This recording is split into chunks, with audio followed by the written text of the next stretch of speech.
Lo ocurrido el 31 de julio en la Asamblea Nacional significa un cambio duradero, significativo en la relación de fuerzas políticas en el país. Vamos a recurrir a un brillante analista político, el doctor José Hernández del diario Expreso, para que nos ayude a entender qué está pasando con las fuerzas políticas en el país. Doctor Hernández, gracias por estar aquí. Buenos días. Buenos días, gracias Jorge por la invitación. ¿Cambiaron las circunstancias o fue una escaramuza de las tantas que hay en la política? Yo creo que sí cambiaron las cosas tanto para el oficialismo como para la oposición. El oficialismo de alguna forma tocó techo, es decir, se habló de presiones, se habló de ofrecimientos, pero a pesar de eso no logró tener las dos vicepresidencias, todavía tiene problemas para tener una mayoría en el CAL, y la elección del presidente Cordero es una elección, además de polémica, se ve que es una elección que apenas obtuvo 63 votos, con 3 votos en blanco, que de alguna manera son votos que vienen de otros grupos parlamentarios. Eso en cuanto al oficialismo. Y en cuanto a la oposición, evidentemente que es una oposición que se unió alrededor de la figura de Betty Amores, y eso significa algunas cosas también de cara al oficialismo. ¿Cómo cuáles? Por ejemplo, que esta oposición puede cambiar el perfil si trabaja en un programa legislativo, como se dice, si de alguna manera concreta lo que ayer ocurrió, es decir, que vaya hacia un centro más político, propositivo dentro de la Asamblea, de alguna manera le está retirando la alfombra bajo los pies al presidente para hacer que esta oposición ya no sea la oposición golpista, obstruccionista, sin ideas, de la cual ha hablado el presidente de la República. Entonces, si concreta la oposición el paso que dio ayer, de alguna manera estamos asistiendo no solamente a un empate político en la Asamblea, sino también a una oposición propositiva que de alguna manera puede tener iniciativa parlamentaria y política en el país. Ahora, usted habla de un empate político. ¿Este empate político ocurrirá en la Asamblea o en el país? Bueno, si entendemos que los elegidos son elegidos del país, estamos hablando de un empate político en la Asamblea, que puede decirse que son legítimos representantes del pueblo en el país. De acuerdo, pero muchas veces lo que ocurre en la Asamblea no es un reflejo de lo que pasa en las calles. En las calles hasta ahora es evidente que el gobierno ha tenido una mayoría, ha ganado varias votaciones. ¿Este es un cambio en la relación de fuerzas políticas general? Yo creo que es difícil de medir esto, porque de todas maneras la oposición, el oficialismo seguirá teniendo una figura icónica muy fuerte, que es el presidente de la República. ¿Pero la imagen de Correa no está deteriorada? Digamos que ha habido cuestionamientos. Yo creo que el presidente de la República ha recibido mensajes, uno en la consulta y otro ayer. Yo creo que el presidente de la República debe ser consciente de que recibió un mensaje político. Yo creo que la inteligencia política de la cual se tiene que esperar, porque ese es el pragmatismo, se tiene que esperar que el presidente reciba el mensaje de ayer. Es decir, ayer es evidente que fuerzas políticas de la oposición, que no son la oposición de la cual he hablado, sino que es una oposición que de alguna manera ya no está solamente en unas bancadas que el presidente puede señalar. Hay ahí también fuerzas y personas que estaban con él, y que ahora están en la oposición. Amores, Rodríguez. Y en el oficialismo, Jorge, usted tiene también, no puede el presidente de la República decir que ese oficialismo es programático, es ideológicamente sellado, robusto. No,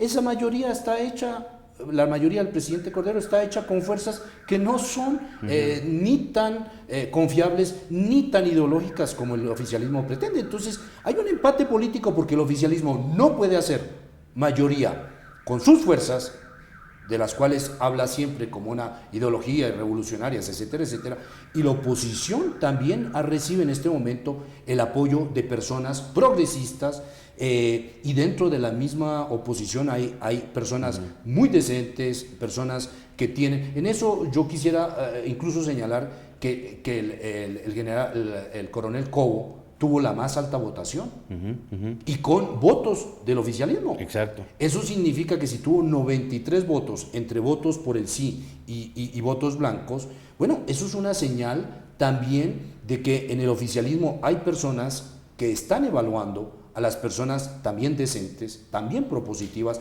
y también de alguna manera leales a su ideología. Entonces, estamos hablando, Jorge, yo creo que hay un momento de transición que ojalá el Palacio de Carondelet lo lea en su justa dimensión. Pero no es radicalismo lo que se está viendo, es conjunción de fuerzas hacia una visión democrática, digamos, con propuestas alternativas, y yo creo que esa es la política y ese es el mejor de los mundos para el país. Si se entiende, y si el Palacio de Gobierno entiende que en este momento no hay espacio para la radicalidad, para esta manera como el presidente, este estilo del presidente que también ha sido señalado en la Asamblea. Pero, doctor Hernández, después del 7 de mayo, cuando el gobierno logró un triunfo, si es que se lo puede llamar triunfo, pedregoso, difícil, el presidente, en vez de rectificar, insistió. Después de lo ocurrido el 31 de julio en el Congreso, ¿habrá un cambio? Porque enseguida salió el presidente por Twitter a decir los traidores, en su lenguaje siempre belicoso, violento. Parecería que el gobierno, que el presidente por lo menos no está leyendo los mensajes de la nueva realidad política del país. Jorge, dentro del oficialismo en la Asamblea hay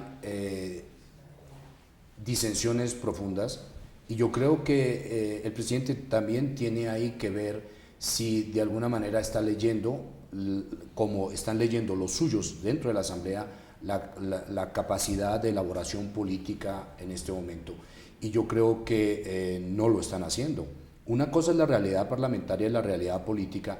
Y Jorge, yo le hago notar una cosa, aunque el presidente mantenga su lenguaje belicoso y aunque el presidente mantenga su actitud y su estilo, de todas maneras hay argumentos políticos que se le están cayendo y muy fuertes. Uno, sobre el perfil mismo de la oposición. Y dos, me parece que el presidente ha tenido cartas en su mano, como por ejemplo la muerte cruzada, que ha sido un anuncio que ha hecho para amenazar. Yo quisiera pensar más a los suyos que a la oposición. Ayer la oposición le dijo, si quiere ir a la muerte cruzada, vámonos a la muerte cruzada. Es decir, que no es tan simple el panorama político para el oficialismo. Y Jorge, yo quisiera pensar que el presidente de la República y el oficialismo leen el mensaje en el justo límite en el cual está siendo enviado. Esta no es una oposición, por lo menos lo que se vio ayer, que esté buscando una revancha política, que esté buscando obstruir, que esté buscando ingobernabilidad, que esté buscando un golpe de Estado. Lo dijeron claramente el general Moncayo, el señor Dávila, el coronel Cobo, Andrés Páez, lo dijeron en un momento muy crucial. Entonces yo quisiera pensar que el presidente entiende que no hay nadie que le esté buscando tumbarle, ni está el país buscando llegar a me parece, a un punto importante para la democracia, que es entender que el país no está para radicalismos, que el país no está para unas intolerancias. Y yo quisiera pensar que el mensaje que dio ayer el presidente Cordero en la Asamblea va a ser escuchado y va a ser aplicado por el oficialismo y por el propio presidente Cordero. Él habló de que tenían que revisar actitudes. Bueno, la pelota en este momento, Jorge, está en el campo del oficialismo y del Palacio de Gobierno. Ahora, desde el 7 de mayo, y ya van a ser 3 meses, como que el gobierno está logrando avances difíciles, como que va de veredazo en veredazo, equivocándose, sin encontrar un lenguaje, sin encontrar un estilo. ¿Se podría decir que el 7 de mayo, la consulta y después todo lo que ha ocurrido ha sido un poco el principio del fin de este proceso radical, violento de la Revolución Ciudadana? Yo no creo que haya un fin de este proceso, Jorge, porque de todas maneras hay unas fuerzas electorales que apoyan al presidente de la República. Estamos viendo de que efectivamente el país está parqueado en una zona en la cual la pancarta que se ve mayor es cambio. Y yo creo que eso lo está entendiendo también la oposición. Es decir, la oposición no pudiera erigirse en alternativa política a este gobierno si vuelve a reivindicar el pasado. Claro. Entonces ella también tiene que hacer unos cambios en ese sentido.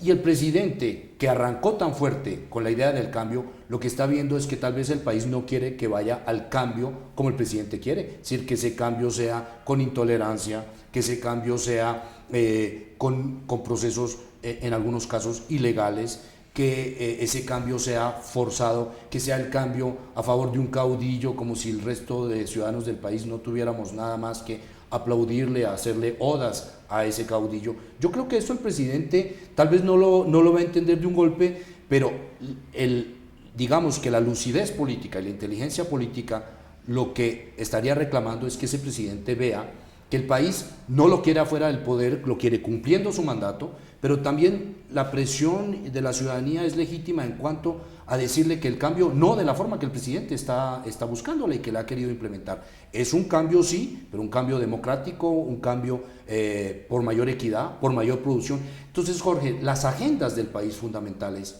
están volviendo a su punto. Es decir, el país está reivindicando cosas fundamentales, pero tal vez la fórmula política del presidente sí está tocando un techo. Y eso implica que el presidente de la República y su gobierno tenga que leer la realidad y tal vez recentrar ese cambio y volver a mayor lucidez. Eso el presidente puede o no hacerlo. Si no lo hace, me parece que el presidente ahí sí no estaría dando mayores señales de que está entendiendo la política, sino que tal vez su visión mesiánica lo lleve al todo o nada. Y yo creo que lo que el país está diciendo y lo que se vio ayer en la Asamblea es que el país no quiere todo o nada. Esa no es una disyuntiva. No es una disyuntiva sensata para la democracia en el país. Un gran análisis, doctor Hernández, se le agradezco muchísimo. Gracias a usted, Juan. El doctor José Hernández, un brillante analista político del diario Expreso, hoy en la República.es.